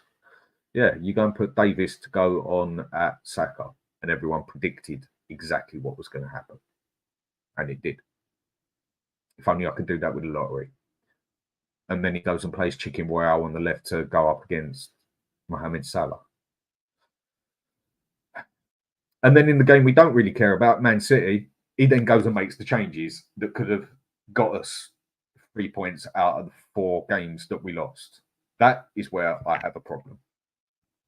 And then some people say, but he did what you wanted him to do. Why are you fucking moaning now? Well, because he left it to the 36 games before he changed the zonal marking, which obviously weren't working, which a lot of people said that, and then decided to make some changes that showed. It's frustration more than anything, I think, mate. Frustration. But we'll see how good we really are next season. And though, yeah, facts, I like to think so. And Indian Gooner, what you're saying here. Sabri is too straightforward and honest for YouTube. He doesn't integrate no one and characteristics. I appreciate it. Either way, he was very good at what he did in there, and the stuff he got offline. I wouldn't blame anyone for saying bollocks to this. Why am I doing this to get this shit? He did what was right for him. Hey guys, can it just be bitches? Us girls. Yeah, it can be. But I just think women can be more savage. Women can be that bit more savage than men. But bitchiness, do you know what? I'll come back on what I say. Do you know what? I think you're right. Men can be even more bitchy at times these days. But women are still more savage when it comes to the crunch. And Frank, what are you saying here? I'm doing well, thanks. It's been a while. I've been busy with family, cousins, talking with other people. I'm going to scroll this down a bit to try and catch up with a couple of people on here, basically. And Jim, just Guy loves Spurs. Hello, all in chat. Hello to you too, Jim. Hope you're doing well, mate. You know what? You're a very positive thinker, mate, and you speak your mind as well. Fair play. At the end of the day, you think you speak how you feel. If others don't agree with it, that's their problem, not yours. I can't agree with everything positive, but then I don't disagree with everything you say either. I think you make some solid points, but that's what I said. I have to accept your opinions on things, and I expect people to do the same for me. But yeah, good fella. All right, KSB. He's a fantastic businessman, built the world's best stadium, but transfer mentality is shit. Football mentality for the man is shit. I think is the way to put it. Tequila. Some people just want the world to burn, innit? Yep. Get that out of the Batman film, innit, with the Joker. It does feel like it. Yeah. But some people seem to think that people like me and others want them to do bad so we can give a toxic view on it. No. I want at the end of this season for people to stand there and laugh in my face and say, Timo Werner scored 20 goals. Shut you up, innit? Yeah, it did. Well done, Timo Werner. He scored 20 goals and he scored in the FA Cup final. Fair play, mate. Well done, Ange. Goodbye. I want to be able to do that, but it's not going to happen. Very unlikely anyway. So I don't think it's so much. I'm not saying there's people out there who don't just want the world to burn so they can do things, but the majority of people, of us that do get classed as being toxic negative, people seem to think we want this shit to happen. We don't want it to happen. That is why we complain about it. That is why we make something of it. But again, it's all about each their own at the end of the day. Let me scroll down. Ben, how you doing, mate? Hope everything's good for you. Afternoon, everyone. Hit the like button. Thank you. Hope you're doing good, mate. Like I said, there's a link on here somewhere, or send me a WhatsApp if you want to jump on briefly. And just going through everyone here. Colin, I think Levy has put too much faith into the wrong people, especially behind the scenes. After the consistent change in the coaches, not helping. At the end of the day, it's Levy who employs the people to do the job. And like I said earlier, the only real mistake is when you learn nothing and you go and do it again and again and again. And how many times you make that same mistake before you become a fucking idiot or just ignorant? He's made that mistake how many times now? Surely he's got to be learning. Obviously not. It doesn't look that way anyway. And what I would do, I'll put the StreamYard on here again because it was so earlier, because by the look of it, I've got a bit more time than I thought. So there you go. Anyone want to jump on, you're more than welcome. Because I'm just going through the chats here. Got a few more points on there to say. And KSP, no, you speaking to someone else. Edward Wyville, Civil War, same fans as Man City, are Man City fans. No one is at Civil War like Spurs, mate. Nobody that I can find. Nobody is even close to the Civil War. And Finn saying, good, thanks, man. And Tom, 81, packing my bags off to Gatwick for a flight out of here. Where are you going? Finally, we're able to be smile and talk in public again. Yeah, mate, I wish I was going on a holiday, but not this year, saving up for another one. But yeah, I would love to go on holiday. And they say over here we're meant to be getting 50 days of rain over the next month or whatever. Great. That's just England for you in that way, isn't it? And the Boomverse, damn big up, agree, man, total uncalled for, nutty case spiraling and control. Yep.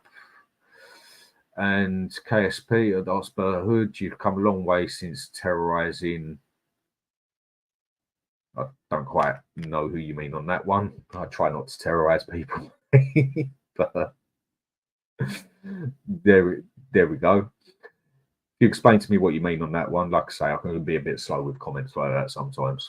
I'm not very good at what the short ones mean. I mean, I have to go to my daughter sometimes to, what does that one dot, and that one dot mean? Or I have to Google it. I'm a bit far behind myself on that one. Stop renting space in our head to gooners. Mate, we are worse than gooners. Like it or lump it, we are more split and divided than gooners, and that is just a fact. And Tom saying, Harry Kane recently said winning isn't the most important thing at Tottenham. Losing was okay. Says it all. And that he did say, didn't he? It just about proves it all. He said when he went to Bayern Munich that losing that one game there was chaos there. There was trouble there. Losing at Spurs, they could lose 3 or 4 games. It don't matter, boys. Come on, you can do the next one. That is not how you get a winning mentality at a fucking club. Tequila, not much busier than used to be. Pick up my chat rooms carefully nowadays. No time for war for me. Yeah, I'd agree with that one, mate. And Ed, just my opinion, don't think people should be taking sides to be on Team X or Team Y. There's obviously things behind the scenes we don't know about. Park it, agree to disagree, and leave it be. I totally agree. Mate, I will have anyone on my show or go to anyone's show, and there's going to be certain people, and there is certain people out there that 80% of what they say I disagree with, and I've debated with them all day long. But when they say that thing I agree with, I'll also sit there and say, do you know what? Fair play, I agree with that one. And then there's some people you 80% agree with what they say. I'm just using digits as examples. But there's still that 20% you will debate them and don't agree with it. And then there's just some things people say out there that you'll agree a lot more with them than you will with others, but then you get accused of other things as well. It is just a no-win situation. But again, it's one that I can really give a shit about. And don't want no chance. Colin, top four is not a success. It's a good financial business. Trophies are excess. Exactly my point. This is why I want to see us go for that Europa, because then everybody is happy. We've got a cup. It's a European Cup at that, and we're in the Champions League. It'll shut quite a few of us up. There'll still be some of we could have had a better league, but you know what? We got silverware, and Levy will also be sitting there with a smile on his face that he's got us in the Champions League. For me, it's a winner all round. But again, opinion. Such a shame to be KSB, such a shame to be honest. Would be great to have 3 top London teams fighting for the title, us included. Yeah, it would be good. I'd rather Arsenal aren't in a position where they can fight for it, but that's just a bit of bitchiness.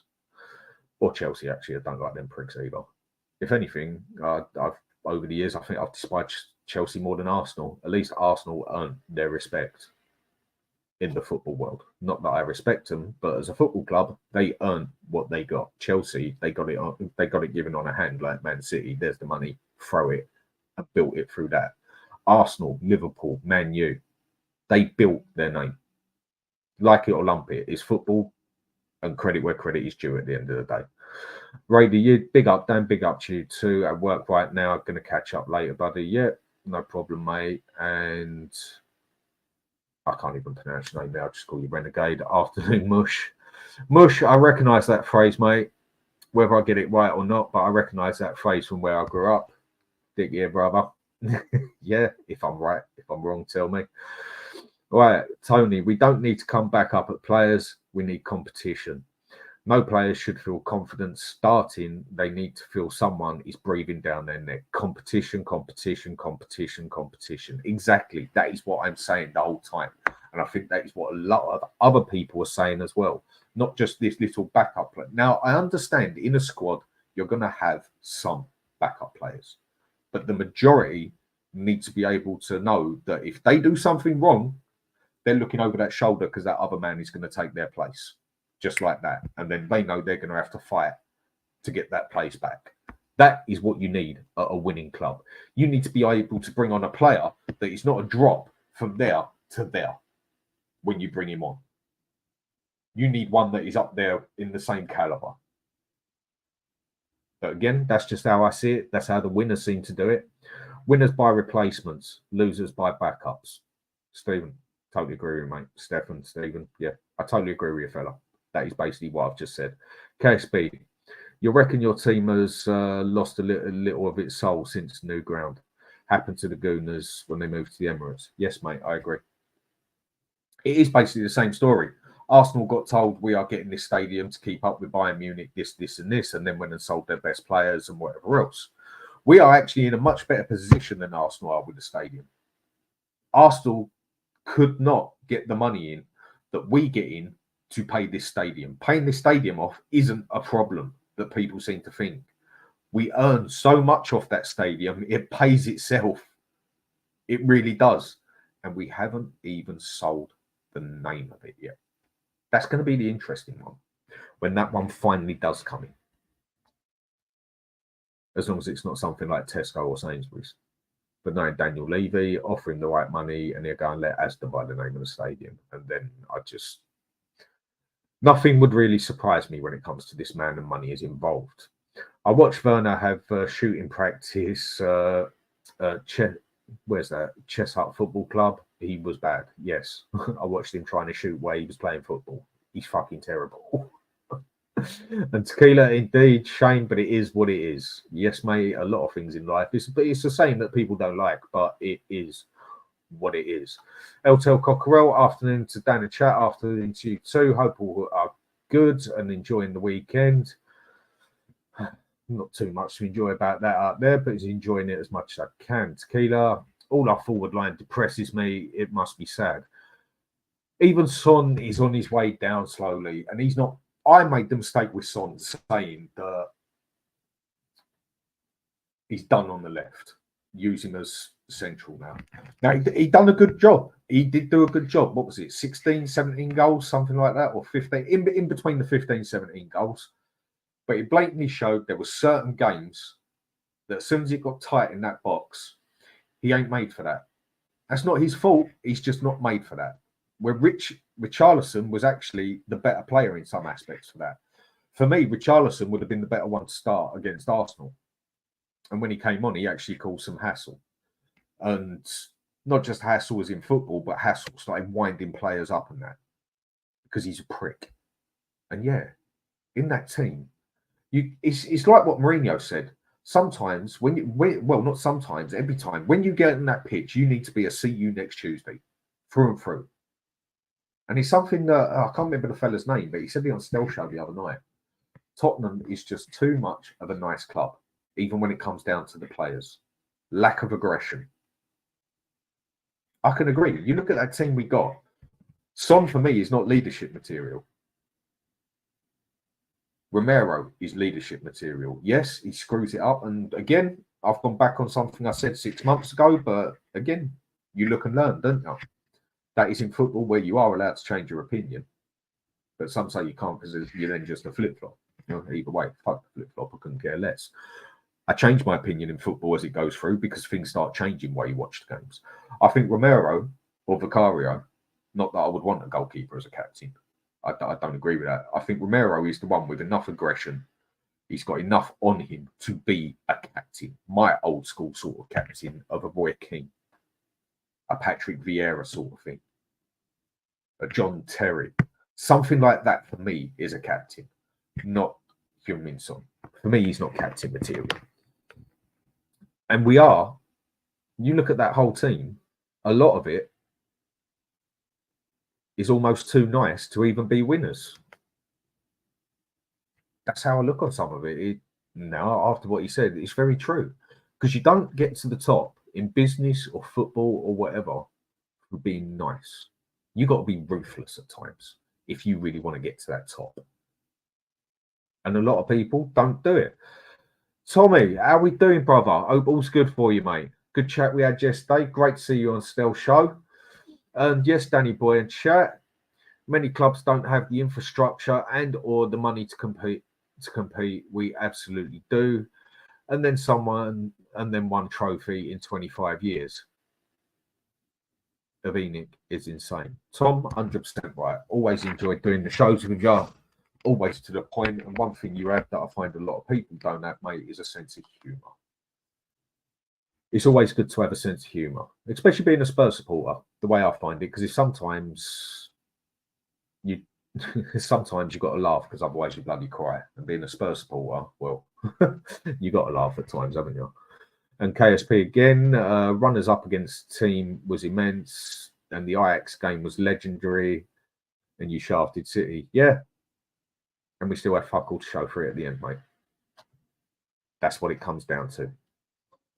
And Indian, what you're saying here, I'm a student of history too. I will ask you a question when you will read the chat. Fair enough, mate. And what's Wayne saying? The clubs need to change its philosophy dramatically in order to install that winning mentality. But again, it all starts at the top. And until Levy goes, because he ain't going to change, we will never get a winning mentality. Because in football, he just hasn't got that. And Charlie, good to hear you, mate. How you doing? Like I said, Charlie, I put a link on there if you wanted to come on. I know I'm an hour behind the talks on here now, but that's just for answering questions. I did put it on here for anyone who wants to. Tequila, didn't know that either. Explains the sunglasses, yeah. And all good, Dan. All good to you too. Well said, Dan Destiny. I'm not sure what bit we're on now, but like I say, I get lost on these ones. Just homeless potato. Big up, Dan. You handle very well, in my opinion. Too many own goals. Start again. Big up, Dan. You handled that very well, in my opinion. Too many own goals have been scored lately. Well, and Sue, respect to you too. That's another thing. We conceded the same goals over and over again. And it took him to the 36th game to learn that. And Sammy, fair play, Dan. If I'm still thinking about what that's about, it shows how far I am behind. Dixon, he called you other names as well. Look, mate, let's just leave all this crap out of it. Because, like I said to you, I'm too cold for people like that. Call me what the fuck you want, and I couldn't care less. It really don't tickle me. I actually find it amusing. So, in that aspect, it really does not bother me in the slightest. So, honestly, mate, it don't bother me, so don't let it bother you. I'm going to have to scroll right down here, and I know I'm going to skip a few here, but that's just to try and catch up with myself on it. And Marshall facts, the European Cup should be the highest priority. I think it should, because like I said, mate, it can get us everything. And Tequila, we did win the Tiger Cup. Yeah, that just shows about how bad that just shows how bad things are. I wouldn't mind him staying, but understand why he has gone. KSP, Enzo is a big risk, and hope he's Eze is one I would love to go for, but do I feel we can get him? Money wise, I don't think we can have a trouble getting a lot of people. But again, we're back to the point of, is he ever really willing to spend that sort of money? Is he, when we have spent that money, it has totally come back on us in a big way. So I can get what he's scared of at times. I mean, look at Ndombele, 200 grand a week, 60, 65 million, whatever we bloody paid for him. And look what a total fuck up that has been. That has, for me, has got to have been one of the biggest screw ups, if not the biggest, in the Premier League. It's got to be. I can't think of any that have actually been a worse buy than Ndombele, and actually cost you that much more money than that prick has cost us. And then we go and put him on loan 2 seasons back to back. He goes and wins the league. It should be illegal, but it seems to happen. I mean, you look at Eric Dyer, he leaves us and then he starts playing, people saying he plays excellent. I mean, some people saying, no, Eric Dyer, he's quality at Munich now and everything else. No, he isn't exactly quality, but that game against Arsenal, he was brilliant. No two ways about it. You was all wrong about him. He was all good. No, I was not wrong about Eric Dyer. He was shit at Spurs for about 4 years. He had a moment here and there. If he goes to another team and he's excellent, you know what? Fair play on him. But then why not be excellent at Spurs? Maybe it's Tottenham's fault. I don't know. But you're not going to change my mind on by saying, well, he's excellent at Bayern Munich now. Say he was excellent the whole time. No, he wasn't. He was shit at Spurs. He should have been gone a long time ago. But call that opinion, if you will. I'd call that one a fact, personally. You know what you're saying there? There's a shortage of cash and players have been sold before anyone decent comes in. There is not a shortage of cash at this club. Maybe a shortage of the cash that he wants to spend, but there is not a shortage of cash at Spurs. And if, like Tequila says here, 165 grand a week would solve all my problems. Yeah, same. If we're that short of cash, we go and get a player on sub who is considered as a sub, but he's not going to be used as a sub at 165k a week, and also pay a fee for him as well. We're not that hard up in money, I don't think. And Mike, how you doing, mate? I hope everything's good for you. And Timo signed permanently or on loan again? No, mate, it's on loan, but it feels just as bad. Romero ain't knocking on any door because he's kicking the door down. And for me, that's captain material. And I can't believe you all actually think you're getting hassled into signing Timo Werner. I can't believe you're all actually getting hustled into signing Timo Werner. No, mate. You're not going to get me into that one where I'll be happy with it. Fine, if he goes and scores 20 goals, I'll back down and say, do you know what? It was a good signing. But there's a 99.9% chance that won't happen. If it does, then brilliant. But it won't. And Nicola, we act like a mid-table club. Yeah, we do. That's half the point of it. Levy has made us into this worldwide massive football club business. Top 10 but we still act like we're mid-table. It just shows where his heart is set. It shows where his head is set. The business. Right, this is next bit I'll go on to then, since I've been just moaning on here, some would say, but it's just about speaking your point. Marcus Edwards coming back. I mean, that's one I've seen. I mean, that's one I actually had written down on here. Marcus Edwards coming back from Sporting. 40 million. I can't say I'm 100% sure. I haven't seen him play enough there. I've heard he's actually done really well there, and then maybe it's a player that we shouldn't let go. But for 40, 50 million, again, I personally think there could be better out there what we could do. He's not one I would personally go for. I feel there is better out there. You've got to look. And Marcus Edwards, he isn't one I'd agree with. Like the other thing. And Chris, big up to you too, mate. And like the other thing, we're looking at Lo Celso staying now. It's starting to come up more and more everywhere that we're going to keep Lo Celso. Why? He's been crap at Spurs for 5 years. Yeah, last season when he came on a couple of times, he actually looked all right. But he's injured most of the time anyway. I mean, he gets in Argentina's squad, I know that, and he's a good player. He is quite technically gifted, but he's injured too much. And at Spurs, you can't say he has been consistently good. And it's been 5 years. So why would we give this man another contract? To me, that makes no sense. I wouldn't say he's the first one we need to get rid of, because the ones we need to get rid of, I basically put them in a block. There's some we need to get rid of more than others. It's like another one I feel we need to get rid of, and it looks like he might actually be going, is old Chicken Royale. But there's other people out there who thinks he's a solid player and we should keep him at Spurs. One thing I'll say about Royale, the man's definitely got a heart on him. He had the whole stadium basically turn on him, and he still came out and said bollocks and played. You know what? Fair play to the fella. Credit where it's due. Sanchez, that absolutely ruined him. And I can understand why. 65,000 people screaming at you.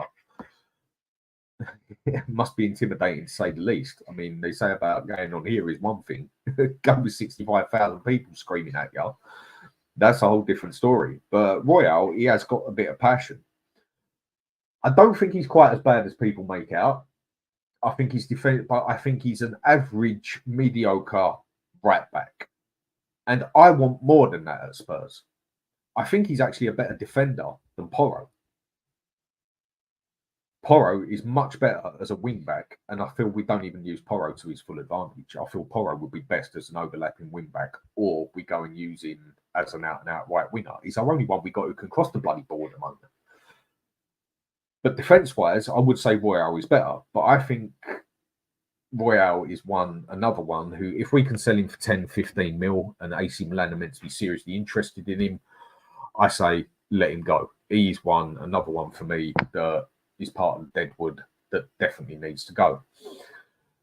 And so what you're saying here, I've always had a soft spot for Poch, but they do say never go back to your ex. Exactly. It is true. It is true. That's how I see it as well. There'd just be no point on going back to the ex. And again, I don't see why he would want to come to Spurs when it's the same situation at Chelsea. All Tobago,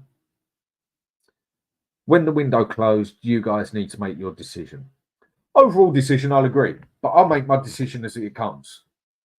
And for me, getting Timo Werner in is not a good start. It's not something to give me positive about. Like I said earlier at the start of this, mate, if you want me to be positive, give me something to be positive about. At the moment, there's nothing to be positive about. Not with getting Timo Werner in. Now, if we go and make 3 solid buys, then I'm going to change my opinion with Ange and say, do you know what? You got half a clue on what you're doing. I can see that now. I'll step back. Let's see how you're doing by December. At the moment, I'm basically Ange out. For just going and picking Timo Werner when he talks about the problems up front and then goes and signs one of the fucking problems. I can only make my decision. Like they said, actions speak louder than words, mate.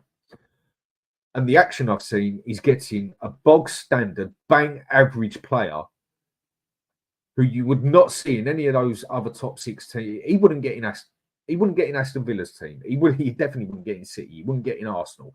I don't even think he'd see it in Man U's team, Newcastle's team.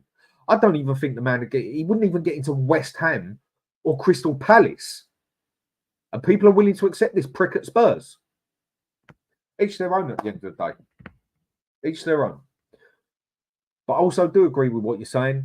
Make the proper decision at the end. But at the moment, I can only go by what I see. And what I see don't give me much faith. And KSP, that's a fair point. Commercially, the stadium generates insane revenue. If you've been around it, the American football changing rooms are absolutely insane. Yeah, that's very true. Anthony Clark, AFC, see you on here a lot. Hope you're doing well, mate. Yeah, then Dan, you can't say Tottenham are worth 7 billion because it's not Tottenham that makes the money. It's the other sporting companies that do it. Totally agree, mate. But you can say it's Tottenham that's worth 7 billion because it's Tottenham that you have to buy for 7 billion. No, the income isn't through the football, the main income. I say we make more income on the other side. But Tottenham is worth 7 billion, 6 billion, whatever, because of what it can generate outside itself. So, like it or lump it, it all comes to the fact you don't just go by there to buy the stadium, you have to buy Tottenham.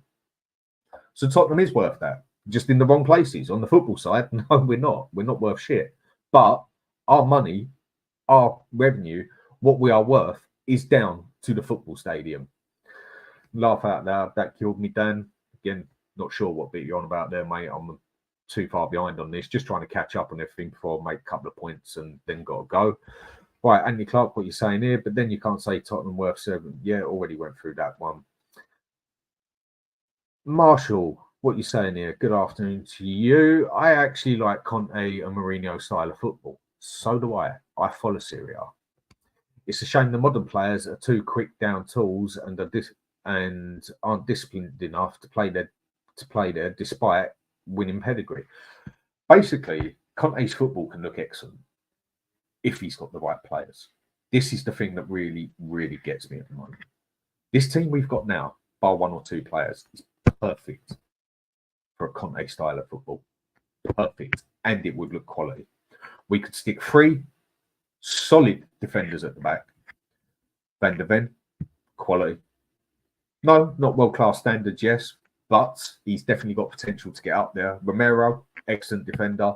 And Dragusin, good defender, who has definitely got potential to get very good. We've got a solid enough back 3 now. Not like what fucking Conte had with Longley, Sanchez, Dyer, Davis. You look at the 2 wing-backs we've got now to play in Conte style, overlapping wing-backs. Porro, Udogie. In the middle, we could get away with putting Sarr, Bentancur there. Okay, not the greatest one in Sarr. Bentancur has been a flop this season, but I think a lot of it is down to injury. And then up front, you can put Maddison, and then we're a bit lost with who would go there. But this style of football would look brilliant under Conte. Personal opinion, because we got the pace for it and we got the strength to do it. The team he had to play his style was... it was shocking, and he actually got us into 4th place. This is why Conte is a world-class manager. And Sue's saying, I miss Saba. I think we all do. Saba was brilliant on here. KSP, no, mate, wouldn't dare. Love to banter, but I'm a purist. I see football for what it is, and it is what it is. A sport. It's not, mate. It's a business. It is still a sport, but there's a massive business side to it now. That is half what runs it down. Ben saying death threats over the internet. Yeah, but when you start getting pictures through your front door and start getting letters through your fucking front door, then it becomes a bit further than the internet. And that is what a few people have had. Again. And it's like Tequila says here, death threats over a different football view. Some people, I tell you, yep, you can just tell some people haven't got much of a life. Miss Bunny, fight the argument, not the person. Should never get personal. Agreed. Ed M saying something said to Savile with Val. Yes, they were. That's going through everything I said. Irish Hotspur, good afternoon, Dan. Good after you too, mate. All's fine with you. Always good to do a show with you. Do you know what? One fellow here I'll speak of quickly, Dave, Irish Hotspur. Only done 2 shows with him. One on his show, one on Spurs Kings TV. Good to have a show with. I'd say we were 50-50 on opinions, but he was more than listening to sit there and take my opinion in. I was more than willing to sit there and take his opinion in. We had a civil chat about it. He agreed on a couple of things I said. I agreed on a couple of things he said. Other things we didn't agree on each other, and it was obvious it weren't going to agree. And we just said, you know what, we'll leave that one at that because we both got different opinions. And that was that. End of. And that's how it should be. But no, too many people just want to take it personal and want to make a war out of things. And then get surprised when people bite back. That is the world we live in. And Tequila, man, I hate our front line these days. I don't think anyone actually particularly likes it. And Sue Smith saying big up to Irish Hotspur. Marshall, what are you saying here? Bro, they don't trust Timo. He's not a good footballer and he doesn't help. That you have Johnson on the right wing either. Geez, that's actually abysmal. And to call ourselves a top 6 club when you've got an up front like Werner, Johnson, and possibly Richarlison in the middle. Give me something to be positive about, people, and I'll be positive. And it's like a lot of people saying here, Werner ain't scoring. Sue saying our front line needs serious work. Yes, it does. It does need serious work. But then Ange's going to have to adapt to certain things as well, because you would say our defence needs serious work as well for the goals we concede. But our defence is easily 10 times better than what we had the season before. And we only conceded, what? Was it 3 less goals? There's something that has to adapt here. But only time will tell. JTB, good afternoon to you too. Oh, bloody hell, it's nearly 2 o'clock. Definitely taken longer than I thought I was going to be. What are you saying? Yes, Dan, mate. Hope you're good as well. Hope you're all good. Making Timmy third highest earner is madness. And yes. And Irish Hotspur saying good afternoon to Sue, Tequila, Rooty, and everyone else. Going to have to scroll this right down to the bottom now, basically, so I can just catch up with things. It's who we buy now is where, look, I'm going to sort of half go back on myself. I think the other night I spoke out of pure anger, like I think a few other people have, and said Ange out. There's a side of me that still says Ange out for when he goes for players like Timo Werner, when it's obviously a first mistake, and when he says there's the problem there and goes and gets the same problem. But, okay, let's see what's done by the end of the transfer window. I'll come back on myself a bit on that one. But at the moment, I'm very on the fence. He hasn't shown me much hope at the moment of who he can sign. But maybe going Ange out is maybe a bit too deep. Maybe that was anger I had the other day. Frustration. Like a lot of people. For fair reasons. So yeah, do you know what? I'll step back on myself a bit. I'm still going to complain if he makes bad ones. And I'll big him up if he makes good ones. So make some good decisions. Make some good buys for me to be positive about. And I'll say it. But I'll back off Ange a bit. And say, right. Let's see what it looks like at the end. But no one can tell me that this is a positive start. I mean, a couple of players that we're meant to be looking at. Ederson from Atalanta. Like I say, I follow Serie A. I didn't follow it last season as much as I usually do. I usually watch quite a few games on there. I mainly just watched Inter Milan. I mean, that's why I knew of Dragusin about 2 weeks before we went for him, because he had a brilliant game against Inter Milan and also scored, and they was very good last year. That was the only reason I knew of his name. That Ederson does look good at Atalanta. He really does. So does their other midfielder. I can't remember. I can't pronounce his name properly. The Dutch fella. Both look good. That Ederson, I do not think he would be a bad call. I reckon we're getting between 40, 55 million. Random guess. And I would say he's already better than what we've got, depending on how Ange wants to use him. I'd say he's definitely got a better defensive midfielder side to him. More of a box-to-box player again, but I'd say he's definitely got more of a defensive midfielder side to him than Basuma, which isn't particularly hard.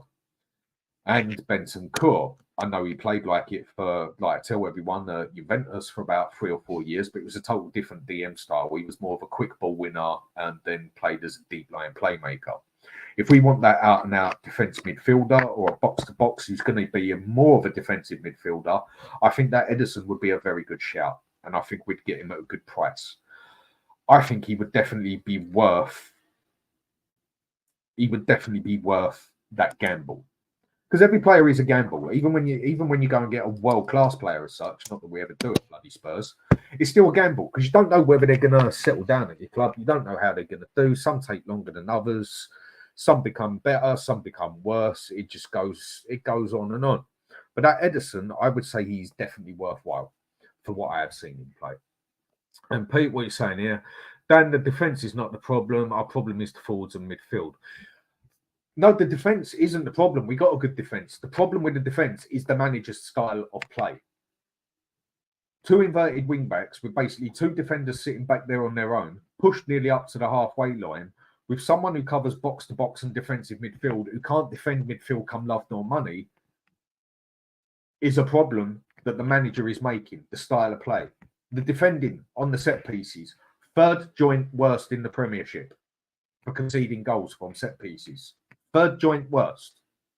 That was down to the zonal marking. It was obvious. We was all zoned up in the Arsenal game, and behind us was all the Arsenal players just run into it when the ball was kicked. It wasn't working. But he changed it with 3 or 4 games to go. This is where Ange needs to adapt as well.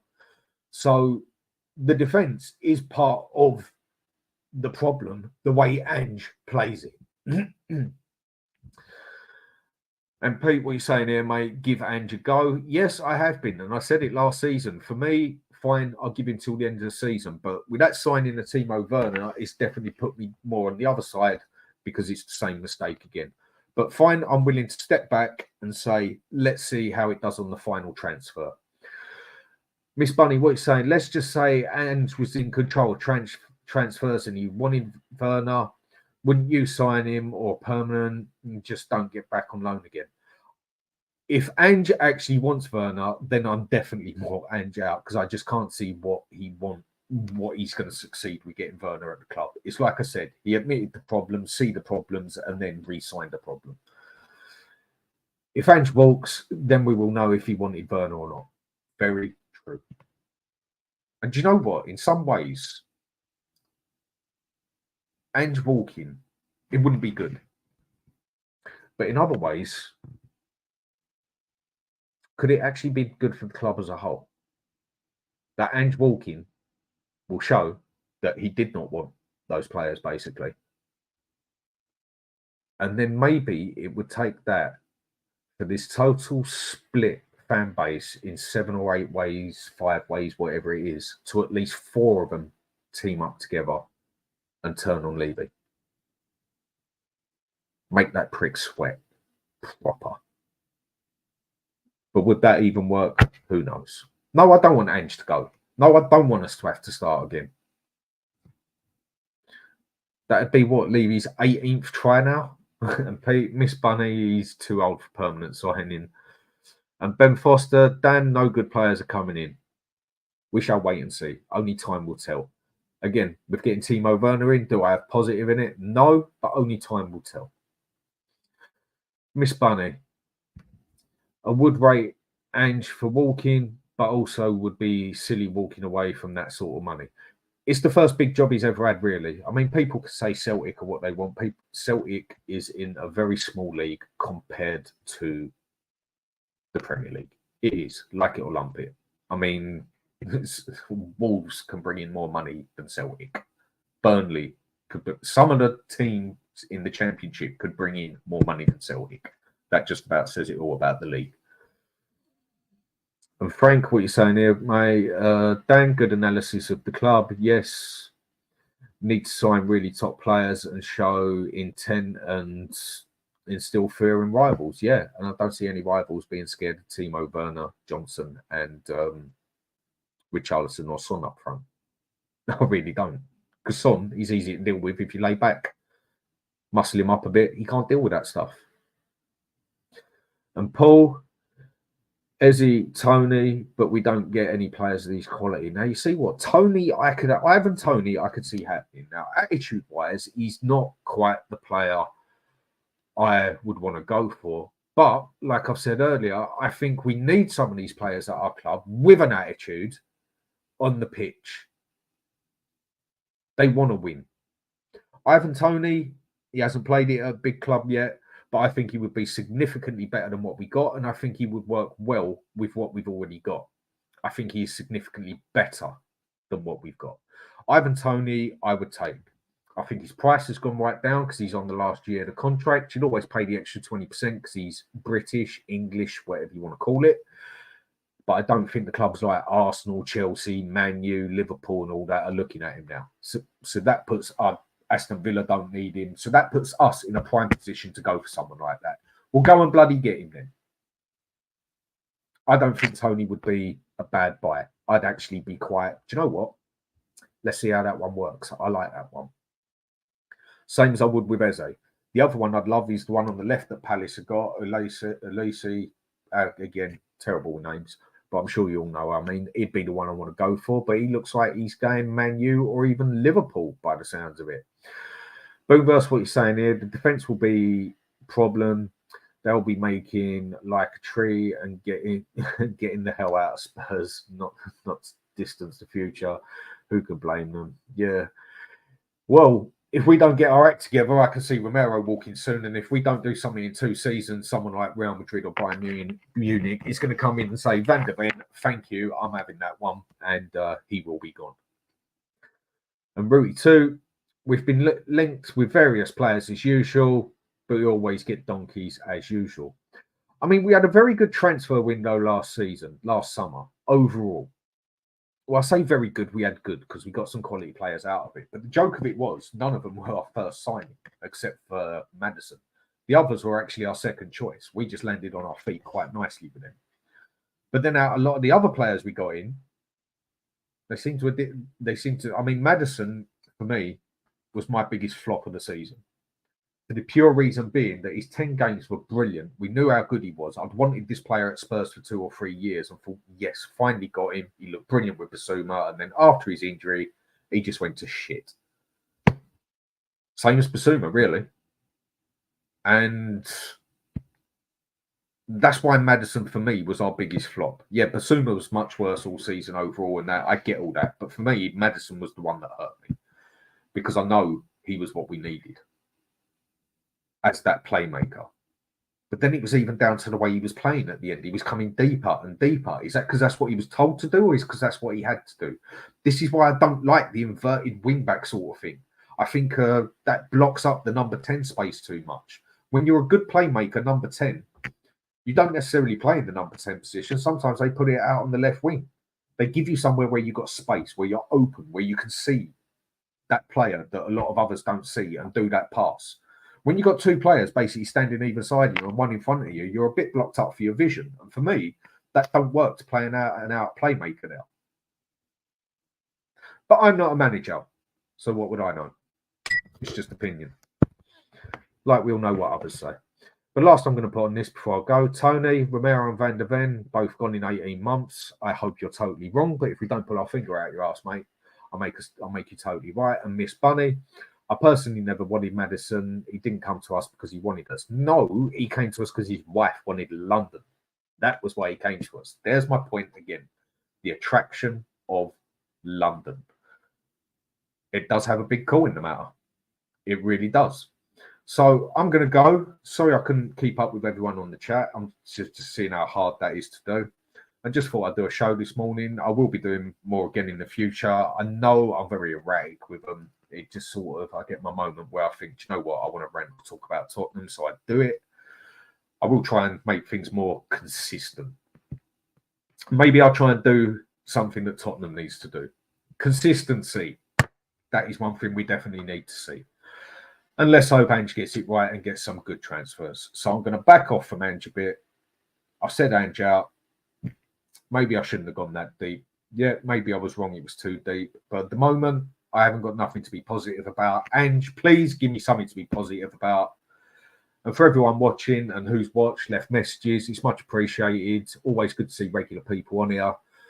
Don't ask for it much. I mean, I even forgot to put that on at the start. Do give us a like and subscribe. I'm on 3K now. I seem to be jumping up to 3,005, 2,095.